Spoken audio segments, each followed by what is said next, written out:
지난 한 주일 잘 지내셨습니까? 교회 소식 전하겠습니다. 우리 교회는 코로나19 안전수칙을 준수하기 위해서 3부로 나누어서 예배를 드리고 있습니다. 적합한 시간에 나와서 예배 드리시면 되겠습니다. 그리고 가정에서 예배 드리신 분들은 10시 45분 이후에 방송이 송출되고 수요 예배 정상적으로 드리고 있고 수요 예배 설교는 수요일 날 낮 12시경에 보내고 있습니다.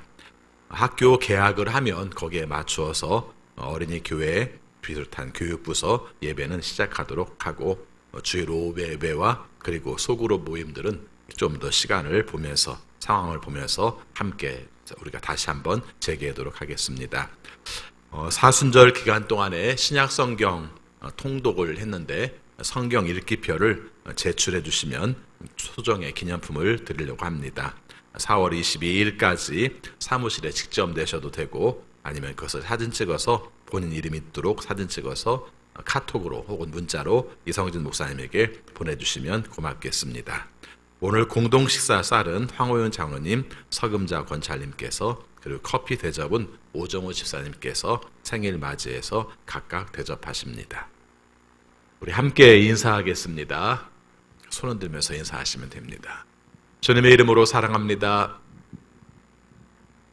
주님의 이름으로 사랑합니다. 우리 다시 한번 인사하겠습니다. 기쁨으로 예배드립시다. 다 같이 묵상기도 하심으로 주일 낮 예배 하나님께 드리겠습니다.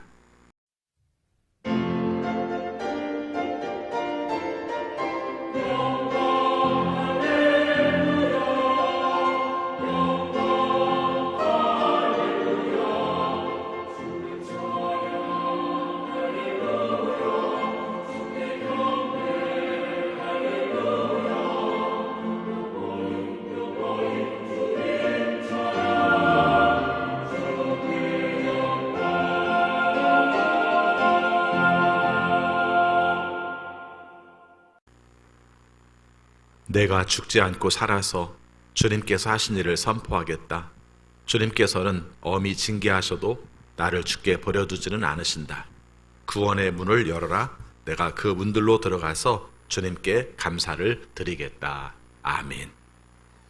아버지 하나님, 저희들을 사랑하셔서 지난 주일로 한 주간 동안 주님의 은혜 가운데 살게 하여 주시고 오늘 거룩한 주일 맞이하여 주 앞에 나와 예배하게 하심을 진심으로 감사드립니다.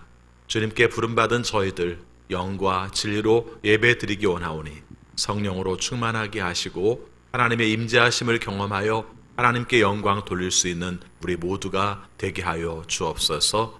주님이 원하시는 뜻대로 살려고 노력하였지만 주님께서 보시기에 합당하지 못한 삶을 살았음을 주 앞에 고백합니다. 우리의 죄를 용서하여 주시고 새 마음을 부어주셔서 하나님께서 원하시는 뜻대로 온전히 예배할 수 있는 우리 모두가 되게 하여 주옵소서. 사모함으로 주 앞에 나와 예배하는 모든 심령들마다 하나님의 놀라운 은혜가 넘치게 하여 주옵소서. 예수 그리스도 이름으로 기원하옵나이다. 아멘. 다 같이 일어나셔서 경배 찬송 26장 거룩하신 하나님 이어서 부르시겠습니다.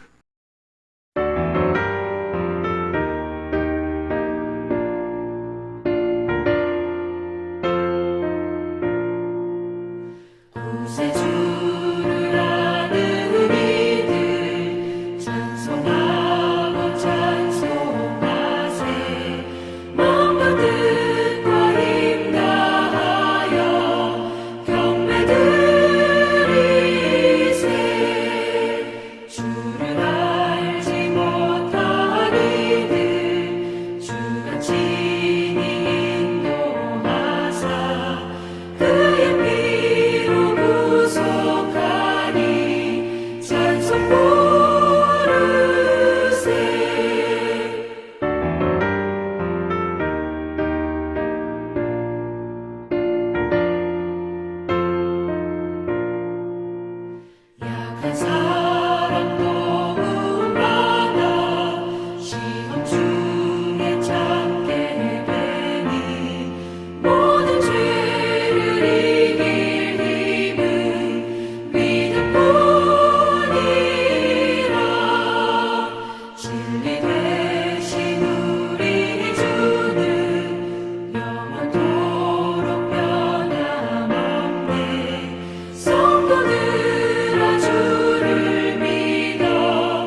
사도신경으로 우리의 신앙을 고백하겠습니다. 나는 전능하신 아버지 하나님 천지의 창조주를 믿습니다. 나는 그의 유일하신 아들 우리 주 예수 그리스도를 믿습니다. 그는 성령으로 잉태되어 동정녀 마리아에게서 나시고 본디오 빌라도에게 고난을 받아 십자가에 못 박혀 죽으시고 장사된 지 사흘 만에 죽은 자 가운데에서 다시 살아나셨으며 하늘에 오르시어 전능하신 아버지 하나님 우편에 앉아 계시다가 거기로부터 살아있는 자와 죽은 자를 심판하러 오십니다. 나는 성령을 믿으며 거룩한 공교회와 성도의 교제와 죄를 용서받는 것과 몸의 부활과 영생을 믿습니다. 아멘. 자리에 앉으시기 바랍니다. 시간 함께 기도하실 때에 조원선 집사님 기도 인도하시겠습니다. 하나님, 함께 교회에 모여 하나님을 찬양하고 예배하게 하심을 감사드립니다.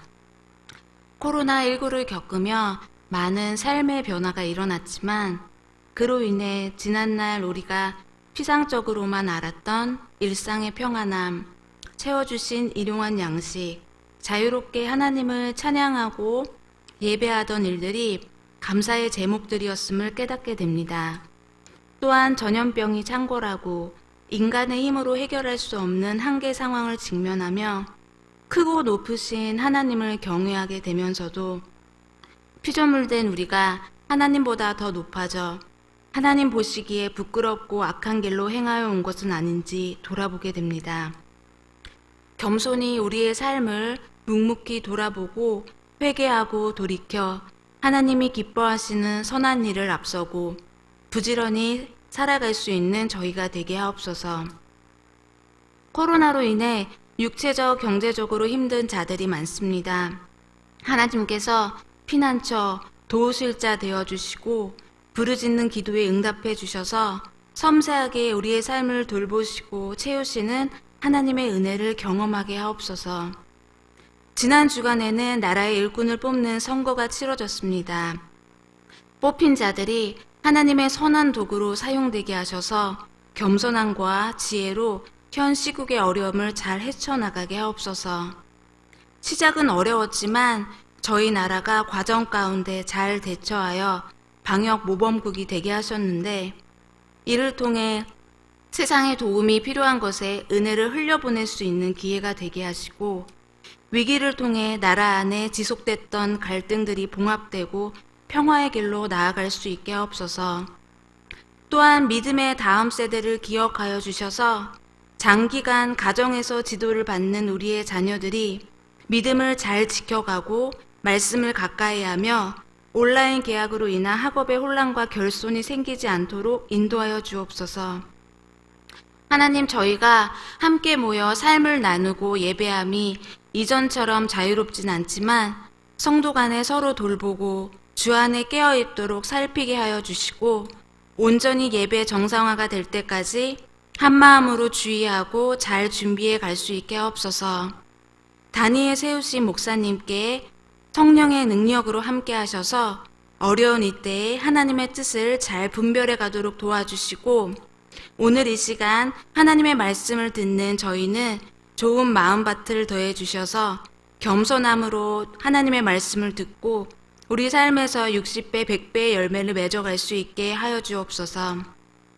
하나님 사랑합니다. 이 모든 것 예수님의 이름으로 기도드립니다. 아멘.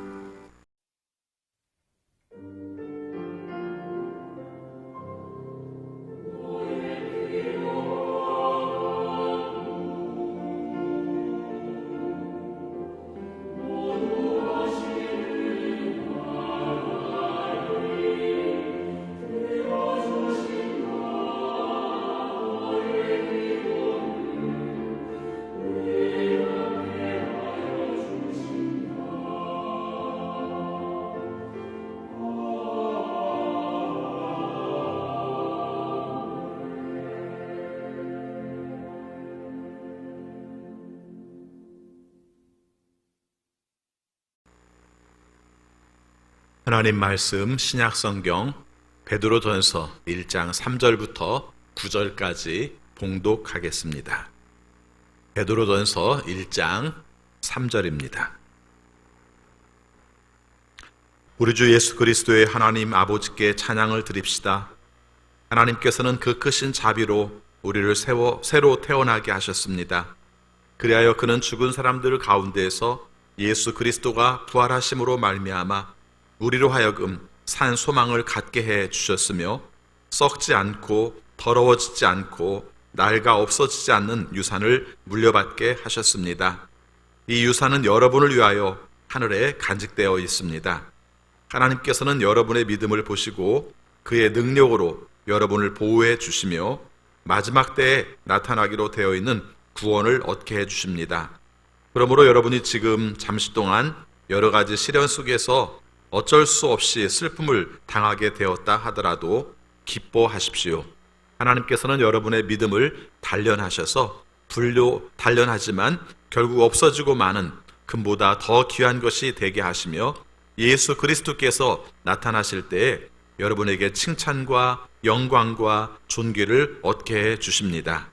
여러분은 그리스도를 본 일이 없으면서도 사랑하며 지금 그를 보지 못하면서도 믿으며 말로 다 표현할 수 없는 즐거움과 영광을 누리면서 기뻐하고 있습니다.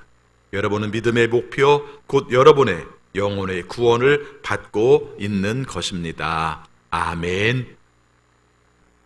거룩한 주일 주 앞에 나와 예배하시는 여러분 모두에게 하나님의 크신 은혜가 함께 하시기를 축원합니다. 지난주 부활주일이었고 오늘 부활절 두 번째 주일을 맞이하고 있습니다. 부활주일은 여러분이 아시는 것처럼 딱 그날 하루로 끝나는 것이 아니라 우리가 부활에 대해서 더 많이 생각을 하게 됩니다. 사순절이 우리가 2월 말부터 시작해서 4월 달 초까지 진행되었던 것처럼 부활절에 관한 내용들도 그렇게 하는 것이죠. 그래서 성령 강림절이 올 때까지 그 교회력의 절기를 부활절 후 첫 번째, 부활절 후 둘째 이런 식으로 해서 50일 동안 부활에 관한 묵상을 하게 됩니다. 또 생각해보면 이게 굉장히 의미가 있습니다.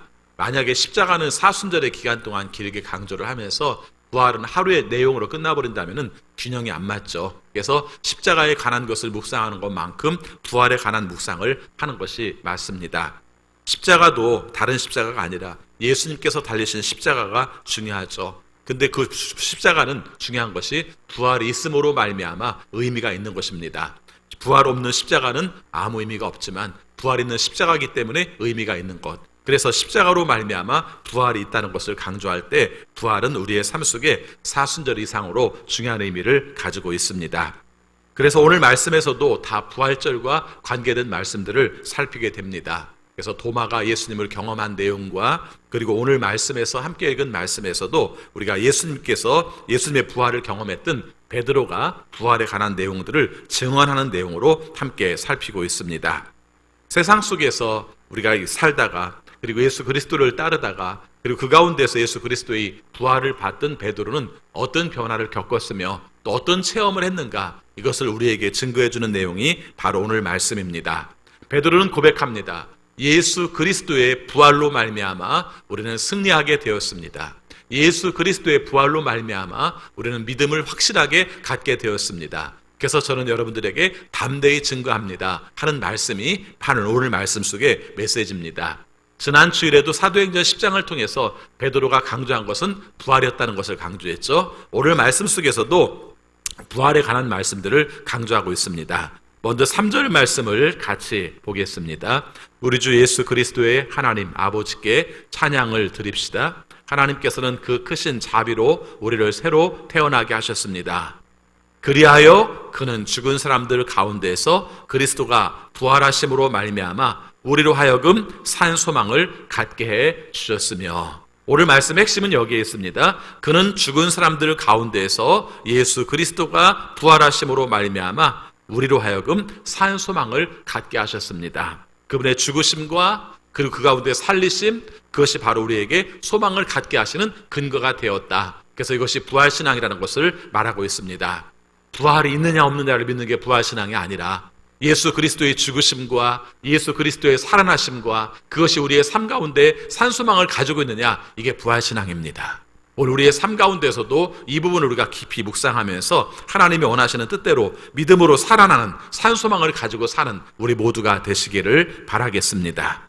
그런데 오늘 말씀에 보면은 죽은 자 가운데서 살아나신 예수 그리스도를 언급하는데 사실은 먼저 강조하는 말씀이 하나님을 찬양합시다, 이 말씀이 먼저 나옵니다. 3절 초반 말씀 먼저 읽겠습니다. 우리 주 예수 그리스도의 하나님 아버지께 찬양을 드립시다, 이렇게 말씀을 하고 있습니다. 자, 우리 한번 얘기해 봅시다. 베드로는 우리에게 하나님을 찬양합시다 이렇게 말씀을 했는데 언제 찬양하죠? 우리는 주로 예배 드릴 때 찬양을 합니다. 그렇죠? 예배 드릴 때. 그래서 하나님을 찬양하는 것과 예배한다는 말이 사실은 다르지가 않으니까 예배할 때 하나님을 찬양합니다. 그리고 우리가 생각한다면 찬양을 주로 언제 하겠습니까? 우리가 기쁠 때 주로 찬송을 하겠죠. 특별히 오늘 말씀에 베드로 서신에서도 기쁨 가운데서 하나님을 찬양하는 부분들을 강조를 하고 있습니다. 그런데요, 한 가지 우리가 살필 게 있습니다. 베드로 서신은 그렇게 기쁜 일이 많지가 않습니다.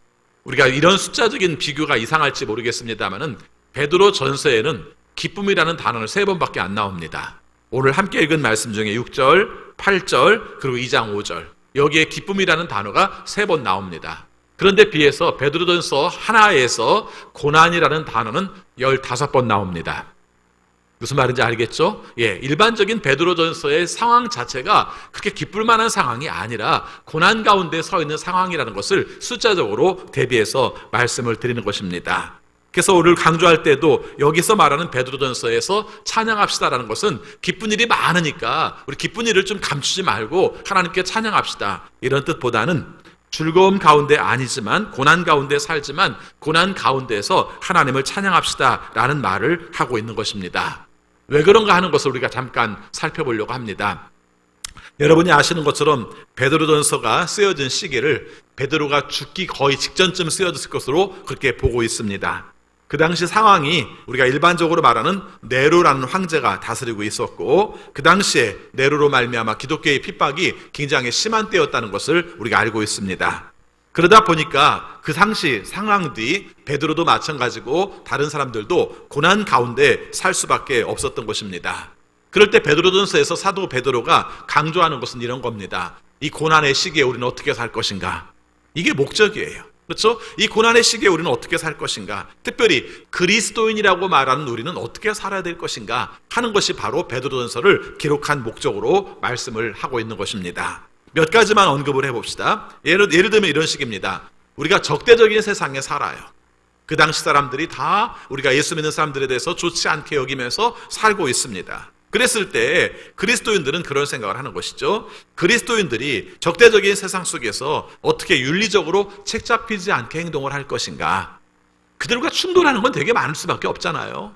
충돌하는 게 많지만 그 가운데서도 우리가 책 잡히지 않는 윤리적인 삶을 어떻게 살 것인가, 이런 얘기를 하고 있고요. 또 한 가지는 세상 사람들보다 더 바른 삶을 살아서 그들이 우리를 비방했다가 아무 말도 못하게 우리는 만들어줘야 된다, 이런 얘기를 하는 겁니다.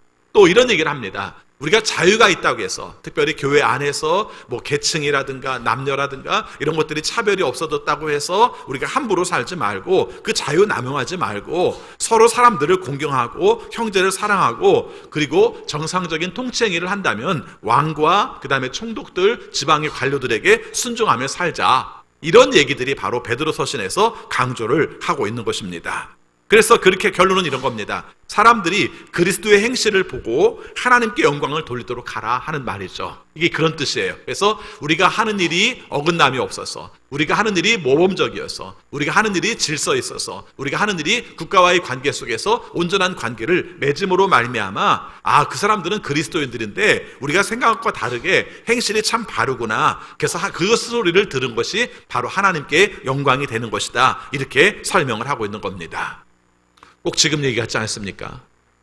우리가 살고 있는 지금의 현실과도 마찬가지죠. 기독교인이라는 말 자체를 좀 거부하고 받아들이지 않고 뭔가 다른 시각으로 바라보려고 할 때 가장 중요한 것은 우선적으로 저항할 때도 있어요. 그러나 일반적일 때는 어떻게 합니까? 그 세상 속에서 어떻게 우리가 살아야 될 것인가, 우호적이지 않고 적대적이지 않은 그런 가운데서 어떻게 살아야 될 것인가, 이것이 베드로 서신에서 강조한 그런 내용입니다. 자, 그런 가운데서 하나님을 찬송하자고 말씀을 드린 겁니다. 그런 고난의 때에 찬송하자고 말씀을 드린 겁니다. 그러면은 여기서 찬송할 이유를 뭐라고 말하는가? 그 말씀이 바로 예수 그리스도의 죽으심과 부활에 대해서 말씀을 하고 있는 겁니다. 우리 3절 말씀을 다시 보겠습니다. 우리 주 예수 그리스도의 하나님 아버지께 찬양을 드립시다. 하나님께서는 그 크신 자비로 우리를 새로 태어나게 하셨습니다. 그리하여 그는 죽은 사람들 가운데서 예수 그리스도가 부활하심으로 말미암아 우리로 하여금 산 소망을 갖게 해 주셨으며, 강조하는 것이죠. 한마디로 말하면 예수 그리스도를 죽음 가운데서 살리심으로 말미암아 우리들에게 산 소망을 갖게 하신 그 하나님을 찬송합시다. 이게 바로 오늘 말씀 속에서 강조하고 있는 내용인 것입니다. 그 다음에 또 한 가지 강조하는 게 있습니다. 그분의 부활로 말미암아, 예수님의 부활로 말미암아 우리는 새롭게 태어났어요. 그렇게 말해요. 그렇죠? 두 번째 문장에 나오죠. 하나님께서는 그 크신 자비로 우리를 새로 태어나게 하셨습니다. 이렇게 말씀을 하고 있는 것입니다.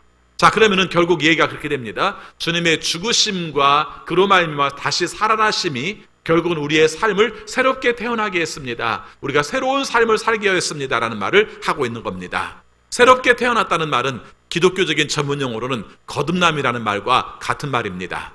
그렇게 생각해 본다면은 결국 예수 그리스도로 말미암아 우리는 하나님의 자녀로 새로 태어났습니다. 어떻게 해요? 그분의 죽으심과 부활을 통해서 살아난 것입니다. 그리스도 안에서 그리스도와 함께 죽고 또 예수 그리스도로 말미암아 함께 우리가 살아나고 그래서 하나님의 자녀가 되고 그로 말미암아 우리가 새롭게 태어난 사람이 되었다는 것을 알고 사십시오. 이렇게 말씀하고 있습니다. 간단한 말씀 같습니다만은 이게 기독교의 전체예요. 그렇죠? 예수 그리스도가 우리를 위해서 죽으셨습니다. 우리의 모든 죄과를 다 지불하셨습니다. 그로 말미암아 하나님께서 그분을 살리셨습니다. 예수 그리스도를 살리심으로 말미암아 우리들에게 새 생명을 주셨습니다. 그래서 우리는 하나님의 자녀가 되었고 예수 그리스도와 동행하는 삶을 삽니다. 이게 바로 우리의 신앙의 교리고 그리고 이것이 부활신앙이라고 말할 수 있는 내용이라는 것을 알 수 있습니다. 오늘 말씀에서 보니까 우리에게 산 소망이 생겼다고 말을 합니다. 여러분은 살면서 뭐가 희망입니까? 한번 이걸 우리가 한번 질문해 봅시다. 소망이라는 말과 희망이라는 말이 같은 말이죠. 예. 지금 우리가 일반적으로 세상에서는 소망이라는 말을 잘 안 씁니다만은 지금 쓰는 현대어로 바꾸면 그냥 희망이에요. 우리의 삶 가운데 희망은 무엇입니까? 어디에 가치를 걸고 어떤 목표를 가지며 그것을 이룰 것에 대한 기대가 있느냐 하는 것이죠. 여기서 우리가 성경에서 말하는 소망의 부분들은 철저하게 생명에 있습니다. 영혼에 있어요. 그래서 오늘 우리의 삶 가운데 어떤 힘겨운 고난을 겪는다 할지라도 하나님께서 우리를 구원해 주셨고 하나님이 구원해 주신 생명으로 살아가는 것, 이게 우리의 삶의 가치 속에서 가장 중요한 것이고 결국은 하나님 앞에서 우리가 인정받는 신앙으로 사는 것, 이게 절대적인 소망이라는 것을 강조하고 있는 것입니다. 오늘 우리의 삶 가운데서 이런 소망을 갖게 될 때 새로운 변화가 생깁니다. 눈앞에 있는 가치에 연연하지 않아요. 비겁하지 않아요. 내 삶 속에서 정말 중요하게 여겼던 것들이 중요하게 여겼지 않아요. 그리고 우리가 삶 속에서 늘 우리의 부족한 것으로 말미암아 그것 때문에 거기에 매이지 않아요. 그리고 하나님께서 우리에게 함께 하시는 것을 바라보면서 거기다 기대를 가지고 그것을 긍정적인 마음을 가지고 또 겪는 어려움 가운데서도 참으면서 우리가 더 큰 것들, 더 미래적인 것들, 하나님께서 우리에게 열어주시는 것들을 바라보면서 사는 것이 산소망을 가지고 사는 것입니다. 이 내용에 대해서 6절에서 이렇게 말하고 있습니다. 6절 같이 읽습니다. 그러므로 여러분이 지금 잠시 동안 여러 가지 시련 속에서 어쩔 수 없이 슬픔을 당하게 되었다 하더라도 기뻐하십시오. 이렇게 말합니다. 여러분, 시련과 그리고 슬픔과 기쁨은 같이 놀 수 있는 단어는 아니에요. 그렇죠? 근데 여기서 보면은 그 이유가 있습니다. 오늘 우리의 삶 가운데 여러 가지 시련을 당해요. 그 시련을 당하는 것이 결국은 역경입니다. 그것도 한두 가지가 아니라는 거죠. 여러 역경이 이렇게 말을 해요. 생각해 보면요, 정말 우리가 살아오는 삶 가운데 그걸 느껴요. 어떤 어려운 일이 벌어지면은 다른 일이 피해줬으면 좋겠는데 안 그래요. 그렇죠? 어려운 일이 있을 때 다른 어려움이 없었으면 좋겠는데 이런 어려움 안 왔으면 좋겠는데 안 그래요. 어려움 가운데 또 다른 어려움이 와요. 그래서 우리의 삶 가운데서 어려움이 더 큰 어려움으로 우리에게 다가올 때가 많다는 것이죠. 엎친 데 덮친 격이라는 말이 맞죠? 그런데 그런 가운데에서 우리에게 강조하는 것이라면은 산소망이 하나님 앞에서 어떤 것인가 말할 때 잠깐의 근심에 불과하다고 말씀을 하고 있습니다. 여러분, 오늘 말씀에서 이 부분을 한번 생각해 보시기 바랍니다. 뒤에도 한번 언급이 되겠습니다만은 고난이 잠깐인가요? 고난은 더 길게 느껴져요. 그렇죠? 예. 일반적인 시간에 비해서 고난의 시간들, 시련의 시간들은 훨씬 길게 느껴져요. 그런데 베드로는 우리에게 뭐라고 말합니까? 잠시 동안이라고 말을 해요. 왜 잠시 동안이라고 말하는가? 베드로는 하나님의 시간관을 알아요. 그래서 하나님과의 관계 속에서 우리의 삶의 영원을 생각한다면 지금 겪는 문제는 잠시의 문제라고 보는 것이죠. 그렇죠. 뭐 100년 살 것인가 이렇게 생각하는 부분이 아니라 영원히 차원 속에서 겪을 시련의 문제들은 잠시 동안이다 이렇게 말을 하는 거야. 여기서 잠시라는 말은 또 이런 의미도 있습니다. 결국은 끝난다는 겁니다. 우리에게 시련이 오지만 이 문제를 바라보는 시각 속에서 늘 잊지 말아야 되는 것은 그건 한 시즌입니다. 우리가 굉장히 춥다고 말하지만은 조금 지나면 우리가 따뜻해지는 계절이 오잖아요. 그 계절이 되면은 지난 고난의 문제들, 시련의 문제들은 그냥 지나간 겁니다. 끝이 있다는 것이죠. 여러분, 고난을 겪는 사람의 입장 속에서 제일 힘든 게 뭐냐면은 끝이 안 보이는 거예요. 이 고난이 언제 끝날 것인가? 이 가난이 언제 끝날 것인가? 이 통증이 언제 끝날 것인가? 이게 우리를 굉장히 힘들게 하는데 베드로는 힘든 것인 줄 알면서도 그런 소망을 말하고 있습니다. 이것은 잠시 겪는 고난입니다. 결국은 지나가는 문제입니다. 그렇기 때문에 우리는 이 문제들을 겪으면서도 기쁨으로 감당을 하시기 바랍니다. 결국 무슨 문제입니까? 믿음의 문제라는 것입니다. 현재 겪고 있는 고난의 문제들을 바라보면서 고난 자체를 묵상하고 고난이 주는 우리에게 의미를 생각하지 못하면 결과적으로는 감당하지 못하지만 고난은 결국 끝날 수밖에 없는 것이고 하나님께서 이것을 통해서 우리의 삶 속에서 함께 하시는 의미가 있다는 것을 믿는다면 그건 믿음으로 말미암아 감당하고 살아간다는 그런 내용입니다. 여러분, 그러면 앞에 있는 내용들과 어떻게 연결이 됩니까? 이게 부활신앙이에요. 죽었다가도 살아나잖아. 그렇죠? 죽었다가도 살아나잖아. 우리의 시련의 문제도 결과적으로는 하나님께서 함께 하심으로 말미암아 소망의 차원으로 갈 수 있어. 이게 부활신앙이라는 거죠. 그래서 강조하는 겁니다. 7절 말씀에 보니까 더 큰 어려움들도 벌어질 수 있죠. 7절 같이 있습니다. 하나님께서는 여러분의 믿음을 단련하셔서 불로 단련하지만 결국 없어지고 마는 금보다 더 귀한 것이 되게 하시며 예수 그리스도께서 나타나실 때 여러분에게 칭찬과 영광과 존귀를 얻게 해 주십니다. 이렇게 말씀을 합니다. 여러분, 여기서도 시험에 관한 부분들을 불시험으로 표현을 해요. 마치 금을 녹여서 연단시키듯이 마치 철을 녹여서 그것을 성형시키고 성형시킨 다음에는 막 두드려가지고 더 강하게 하듯이 우리의 삶이 시련을 겪는 내용들을 바로 그런 식으로 표현을 하는 겁니다. 자, 그런데 생각해보면 고난이라는 문제가 쉽지는 않아요. 여러분이 살아온 삶 가운데서의 고난들을 한번 살펴보시기 바랍니다. 고난이 이유가 있습니까? 다른 사람의 문제는 이유가 있는 것 같이 보여요. 그래서 뭔 문제가 있으니까 그랬겠지 이런 생각이 들어요. 근데 내 자신의 문제를 볼 때는 그런 생각이 안 들 때가 참 많아요. 왜 이 고난이 나한테 오는 거지? 왜 이런 일들이 나에게 오는 거야? 내가 뭐 특별히 잘못한 것도 없는데 왜 고난이 오지? 이런 생각을 해요. 종류들도 다양합니다. 그렇죠? 아까 말씀드린 육체적인 질병의 문제나 아니면 물질적인 문제나 아니면 자녀로 겪는 문제나 아니면 관계 속에서 겪는 문제들, 이런 문제들이 우리가 생기기도 해요. 또 어떤 경우는 선한 일을 하다가 그것이 오히려 우리의 삶 가운데 올무가 되어서 힘들게 되기도 해요.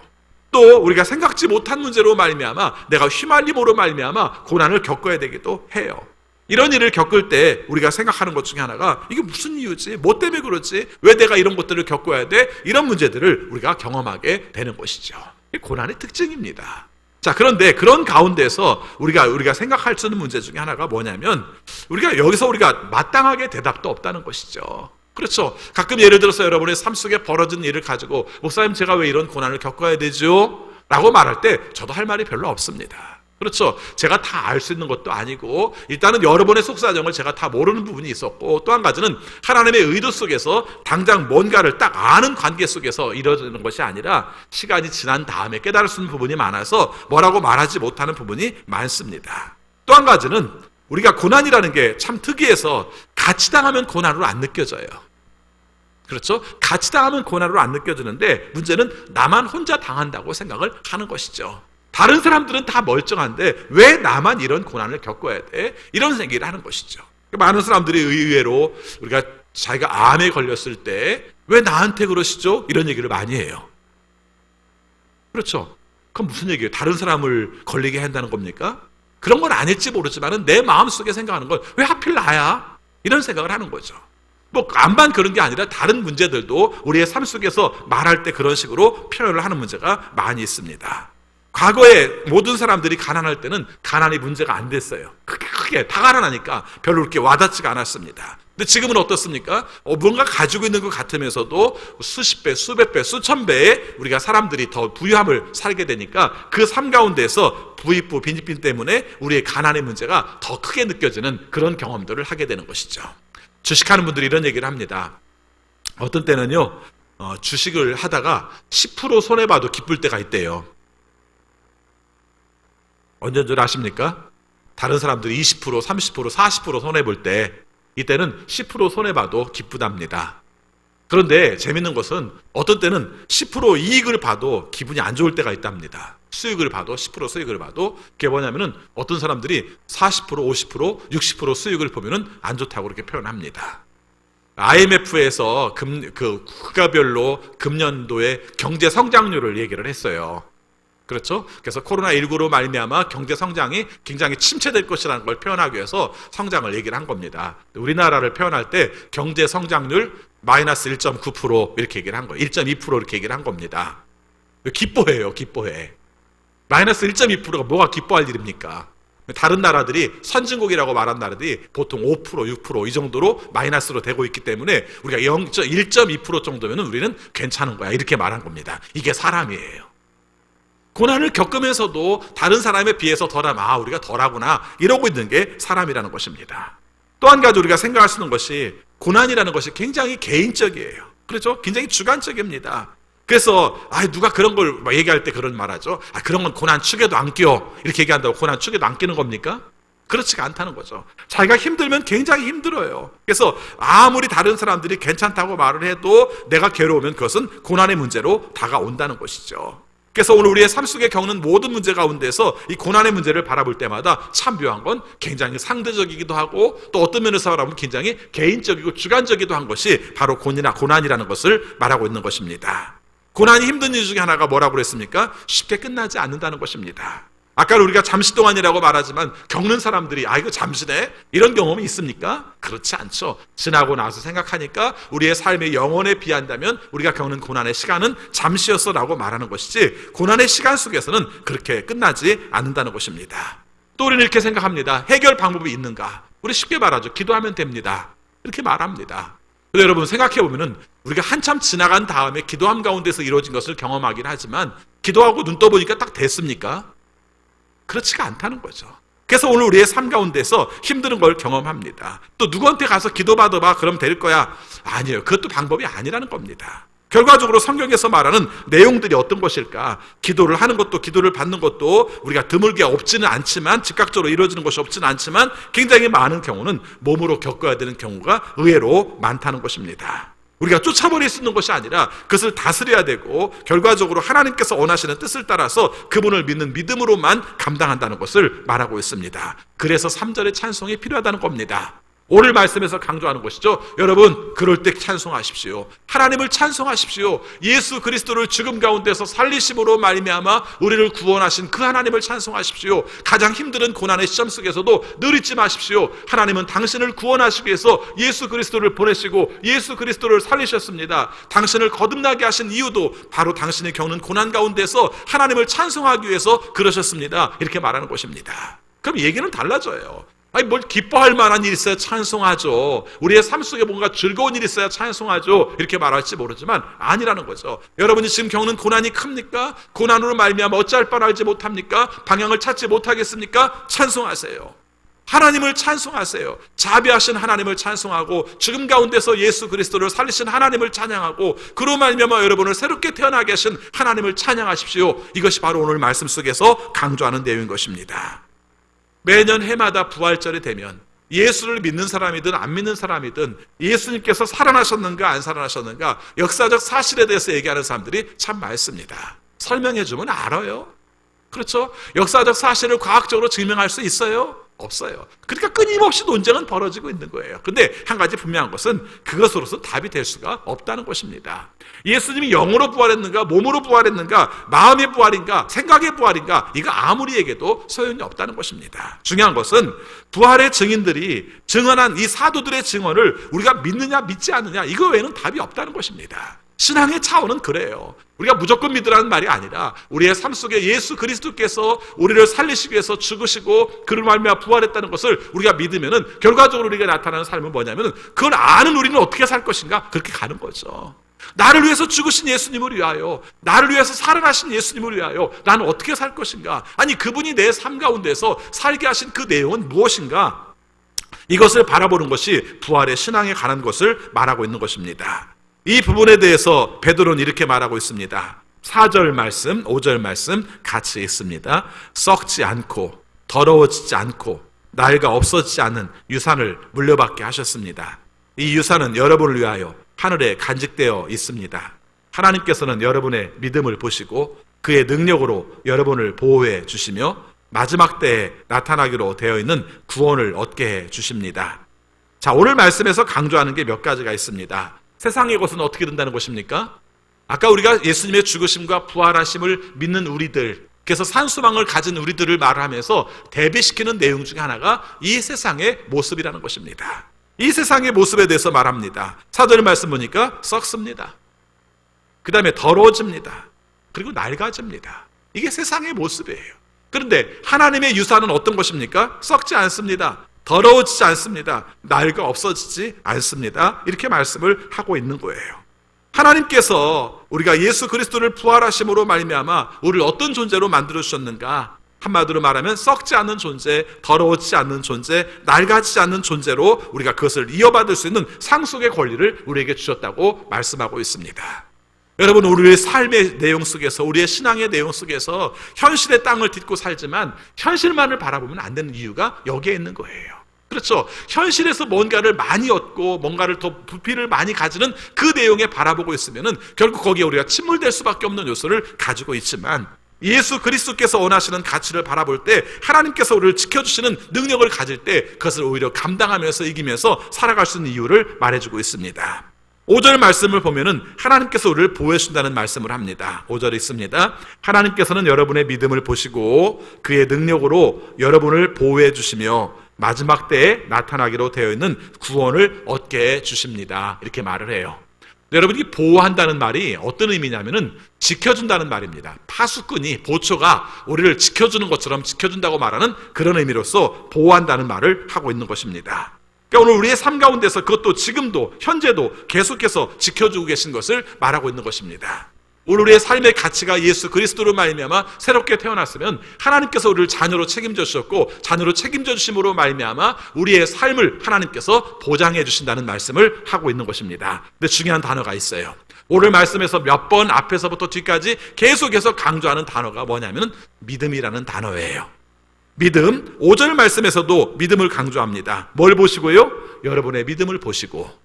여러분의 믿음이 뭡니까? 다른 거 없어요. 예수 그리스도께서 죽으셨는데 그것이 우리의 죄를 위해서 죽으셨습니다. 다른 거 없어요. 근데 하나님께서 그분을 살리셨습니다. 그로 말미암아 우리에게 새로운 생명을 주셨습니다. 그것을 믿는 사람은 믿음 안에서 구원을 받은 자로 삽니다는 그 믿음을 말하는 거예요. 하나님에 대한 고백, 예수 그리스도에 대한 고백, 이 고백을 가지고 살아가는 사람들에게 하나님께서 바로 살리시고 보호해 주시고 지켜주신다는 것을 믿는다는 것입니다. 그러니까 고난을 감당하면서 살아갈 수 있다고 말씀을 하는 것입니다.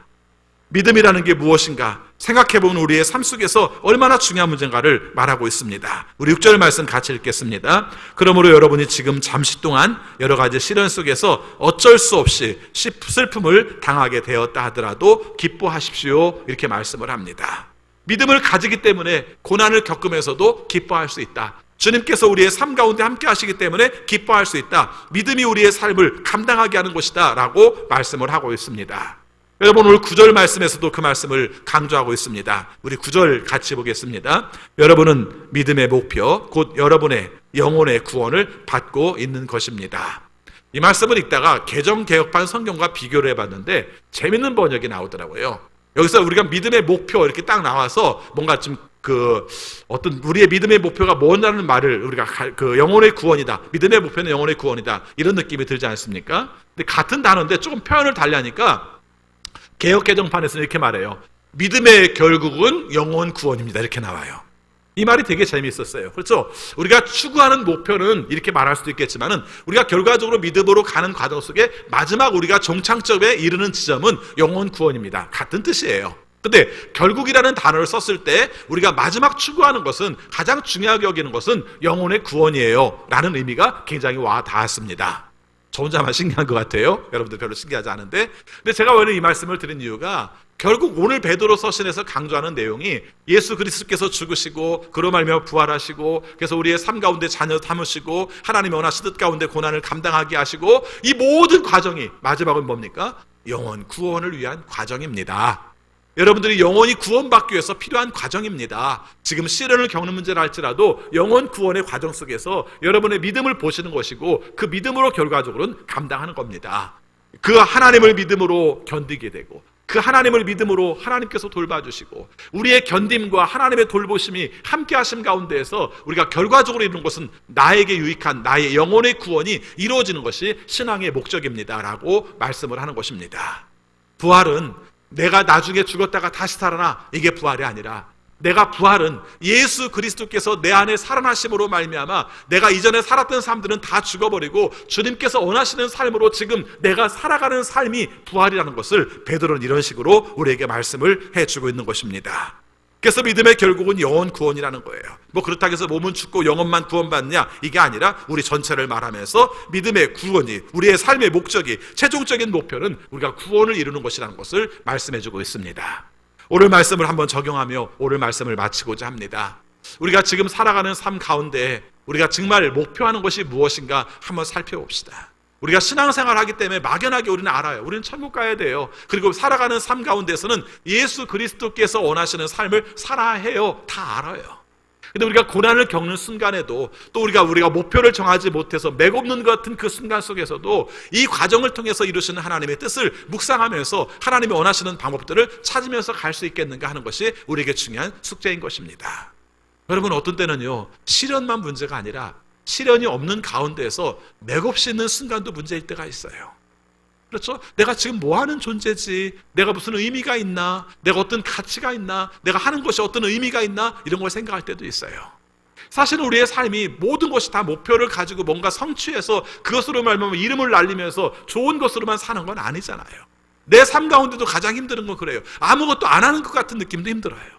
그렇죠? 아무것도 안 하는 것 같은 느낌. 근데 그 순간 속에서도 기다리게 하시고 아무것도 할 수 없게 하시는 그 삶 가운데서 역사하시는 하나님의 은혜도 사모하고, 그때 우리가 하나님을 기다리면서 하나님이 원하시는 뜻의 시간들도 우리가 살필 필요가 있다는 것입니다. 사도신경에서도 그렇고 성경에 나온 내용 속에서도 재밌는 내용 중에 하나가, 예수님께서 죽으셨는데 사흘 만에 부활하셨다는 말을 강조해요. 지나가서 생각하면 아무 말이 아닐 수도 있는 것처럼 보일지 모르지만 아니에요. 사흘 만에 살아나셨다. 우리가 더 이상 살아나기 힘든 시간 가운데 살아나셨다, 이런 뜻도 있지만, 하나는 뭐냐면은 죽으신 가운데 아무것도 안 할 시간이 있는 것이죠. 죽으심으로 말하면 아무것도 할 수 없는 시간도 있었던 것이죠. 그 가운데서 살아나신 예수 그리스도에 관한 말씀을 하고 있는 거예요. 오늘 우리의 삶도 그런 시간이 있어요. 죽었는데 죽음으로 말미암아 아무것도 못하는 시간도 있어요. 아무것도 못하는 그 시간 가운데서 하나님께서 함께 하시는, 기다리는 것밖에 할 수 없는 시간 속에는 기다리는 것도 우리에게 필요한 거예요. 그것이 믿음이고 그것이 우리의 삶 가운데 드리는 찬송의 내용이라는 것을 말씀하고 있는 것입니다. 우리가 지금 현재 살아가는 삶의 문제들이 얼마나 더 어려워질지, 또 얼마나 더 고통스러울지 아무도 모릅니다. 또 이것을 우리가 겪어내야 돼요. 살아내릴 수밖에 없어요. 이 삶 가운데서 우리가 놓치지 말아야 될 것은 하나님께서 우리를 통해서 이루시는 뜻이 무엇인가를 새김으로 믿음으로 그것을 감당하는 것이 우리에게 중요한 숙제라는 것을 잊지 말아야 될 것입니다. 현재의 삶 가운데서도 부활의 신앙으로 살아가시기 바랍니다. 고난받는 그 순간에도 부활의 신앙으로 살아가시기 바랍니다. 예수님께서 죽은 자 가운데 살아나셨다면 우리의 삶 가운데서도 이 고난 가운데 살아나실 뿐만 아니라 하나님이 보장하시는 삶을 살아, 특별히 그 죽은 자 가운데서 살리신 분이 하나님이시다면 우리의 삶을 살리시는 분도 바로 하나님이시오. 이 믿음을 가짐으로 믿음 안에서 형통하는 우리 모두가 되시기를 축원합니다. 기도하겠습니다. 주님 사랑합니다. 저희들을 사랑하셔서 구원하여 주시고 부활의 능력을 가지고 살게 하셨지만 때로 우리의 삶 가운데 어려운 일을 당하면 예수 그리스도의 고난도, 예수 그리스도의 부활도 잃어버리고 하나님이 원하시는 뜻을 잘 깨닫지 못한 채 살고 있을 때가 많음을 주 앞에 고백합니다. 주 앞에 간과하옵기는 우리가 많은 시련이 있다 할지라도, 많은 고난이 있다 할지라도 우리를 구원하신 하나님을 찬송하며 감당하며 나갈 수 있는 우리 모두가 되게 하여 주옵소서. 주님이 우리를 구원하신 것을 믿는 그 믿음이 우리를 살릴 것이고, 그것이 결과적으로는 하나님께서 원하시는 완성된 모습으로 변화되는 구원의 영혼의 구원으로 이루어질 것을 우리가 믿습니다. 이 믿음으로 형통한 우리 모두가 되게 하여 주옵소서. 코로나19 상황으로 말미암아 앞을 내다볼 수 없는 현실을 우리가 경험하며 살고 있습니다. 감염되지 않은 것 감사하지만 우리의 삶 속에 겪어내야 할 문제들은 많이 어렵습니다. 그러나 그 가운데서도 하나님께서 함께 하심과 보호하심을 통해 하나님 안에서 극복할 수 있는 우리 모두가 되게 하여 주옵소서. 사도 베드로의 고백처럼 겪는 현재로서는 너무 힘들지만 주님 안에서 잠시의 고난으로 겪으며 살아갈 수 있도록 인도하여 주옵소서. 예수 그리스도 이름으로 기도하옵나이다. 아멘. 찬송가 492장 부르시면서 봉헌하시겠습니다.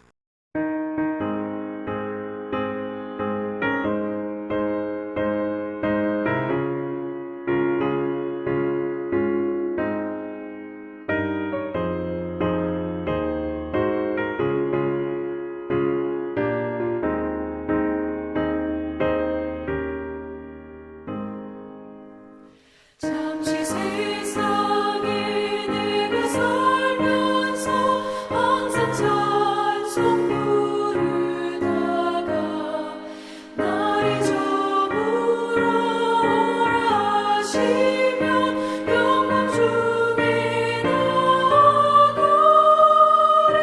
열린 천국 문 내가 들어가 세상 짐을 내려놓고 빛나면 유권 받아 쓰고서 주와 함께 길이 살리. 눈물 골짜기 더듬으면서 나의 갈 길 가던 후에 주의 품 안에 내가 안기어 영원토록 살리로다.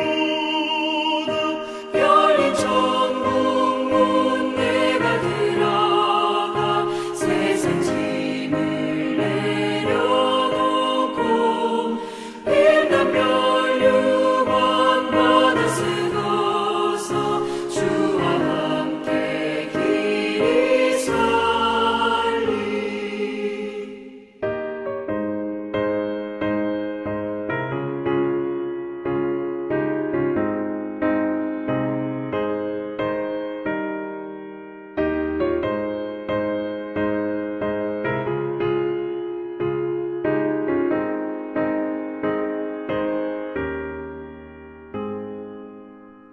나의 가는 길 멀고 험하며 산은 높고 걸음 깊어 고난 나의 멈출 것 없어도 복된 날이 밝아오리.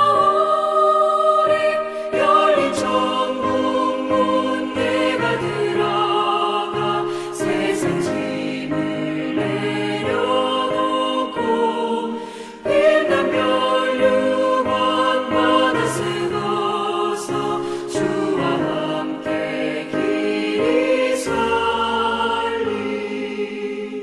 한숨 가시고 죽음 없는 날 사모하며 기다리니 내가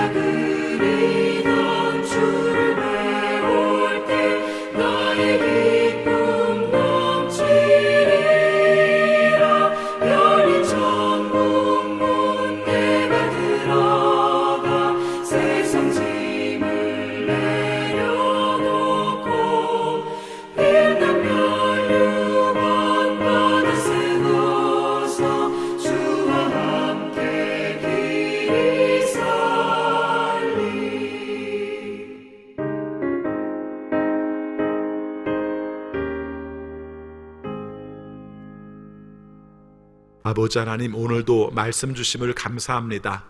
일용할 양식 주셔서 감사합니다. 건강 주셔서 감사합니다. 가족과 이웃을 주셔서 외롭지 않게 해주셔서 감사합니다. 우리에게 일을 주셔서 소득과 보람을 경험하게 하심을 감사합니다. 이 마음을 모아 주 앞에 예물로 드리오니 주여 받아 주옵소서. 그리고 어떤 상황 가운데서도 우리의 영혼 구원을 위해서 신경 쓰고 우리를 돌보시는 하나님의 은혜를 찬송하며 살아가는 우리 모두가 되게 하여 주옵소서. 아버지 앞에 간구합니다. 우리가 겪고 있는 코로나19의 상황을 굽어 살펴주셔서 하나님의 능력 가운데 이 모든 일들이 종식될 수 있도록 인도하여 주옵소서. 우리에게 많은 자비를 베푸셔서 감염자가 확산되지 않게 하시고 많이 저지하게 하심을 감사합니다. 그러나 세계 많은 사람들이 215만 명 정도의 사람들이 이미 감염된 상태에서 우리가 치료를 받고 있습니다. 주님께서 긍휼히 여기셔서 이것이 멈출 수 있도록 인도하여 주옵소서. 아버지, 치료받고 있는 식구들에게도 주님께서 함께하여 주셔서 고침받고 건강하게 회복될 수 있도록 인도하여 주옵소서. 이 일들을 저지하기 위해서, 치료하기 위해서 애쓰는 의료진들과 또 방역 당국들, 또 국가 정책을 담당하는 관계자들 주님께서 함께 하셔서 하나님이 주시는 지혜로 이 문제들을 잘 극복할 수 있도록 인도하여 주옵소서. 아버지, 우리 국민들을 기억하여 주옵소서. 우리가 주님이 원하시는 뜻을 따라 우리가 잘 순종하며 이 일들을 잘 감당하며 여기까지 왔습니다. 그러나 경제적으로 많은 어려움들을 겪기 시작하고 있습니다. 주님께서 친히 도와주셔서 이 터널들을 잘 우리가 지나갈 수 있도록 인도하여 주옵소서. 하나님께서 이스라엘 사람들이 광야에 있을 때 먹을 것을 주셨던 것처럼 우리의 삶 가운데서도 우리에게 해당되는 만나를 허락하여 주옵소서. 선교사님들을 위하여 기도합니다. 하나님의 복음을 증거하려 갔다가 우리가 고립된 삶들을 살고 있습니다. 사람들이 미워하는 삶을 경험하며 있습니다. 하나님이 역사하시는 뜻대로 이 일들을 잘 감당하여 주님이 원하시는 지혜로 감당할 수 있도록 도와주옵소서. 우리 강호길 선교사님 또 한성이 이번 주 목요일 날 귀국하고자 합니다. 돌아오는 과정 속에서도 친히 함께하여 주셔서 비행기를 타는 과정과 또 검역을 받는 과정들, 또 자가격리하는 과정들까지 주님께서 지켜주셔서 안전하게 귀국할 수 있도록 인도하여 주옵소서. 우리 성도들의 삶을 기억하여 주옵소서. 우리 자녀들이 오랫동안 학교를 가지 않아서 생활의 리듬들이 많이 깨진 가운데 있습니다. 이제 내일부터 1학년, 3학년도 우리가 온라인 수업을 하게 되는데 많은 어려움과 불편함을 가지고 있습니다. 주님께서 친히 도와주셔서 빠른 시간 내에 개학하여서 정상적인 일상의 수업을 감당할 수 있는 우리 자녀들이 되게 하여 주옵소서. 특별히 우리 성도들을 기억하여 주옵소서. 많은 부분들이 위축되고 침체되는 시간들입니다. 그러나 오히려 하나님께는 더 가까이 나가게 하여 주시고 하나님 앞에 더 도우심의 기도를 구할 수 있는 우리 모두가 되게 하여 주옵소서. 아버지, 간구합니다. 세상을 향해 나갑니다. 맡겨주신 삶을 살아갈 때에 주께서 도우시는 뜻과 은혜 능력으로 살아가 하나님께 영광 돌릴 수 있는 한 주간의 삶이 되게 하여 주옵소서. 매일매일 주님의 부활을 경험하는 삶을 살게 하여 주옵소서. 예수 그리스도 이름으로 기도하옵나이다. 아멘. 다 같이 일어나셔서 결단의 찬양 부르시겠습니다.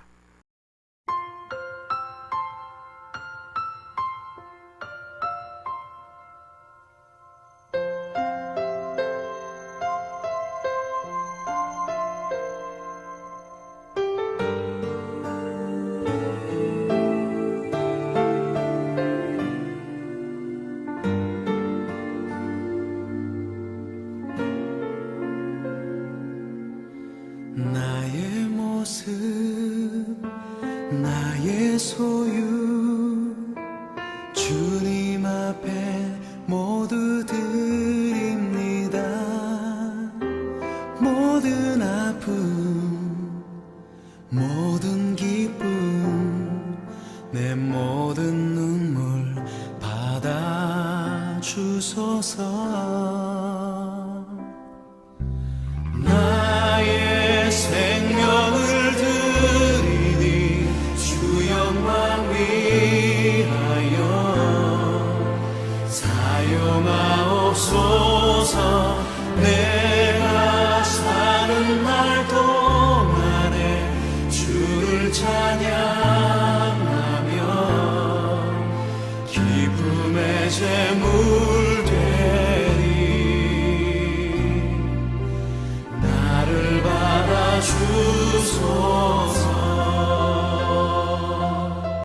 우리 주 예수 그리스도의 은혜와 거룩하신 하나님의 사랑하심과 성령님의 감화, 감동, 역사, 교통 위로하심이 주님의 부활을 믿어 모든 고난 가운데서도 극복하며 살기 원하는 우리 모든 성도들에게 지금부터 영원까지 함께하옵시기를 축원하옵나이다. 아멘.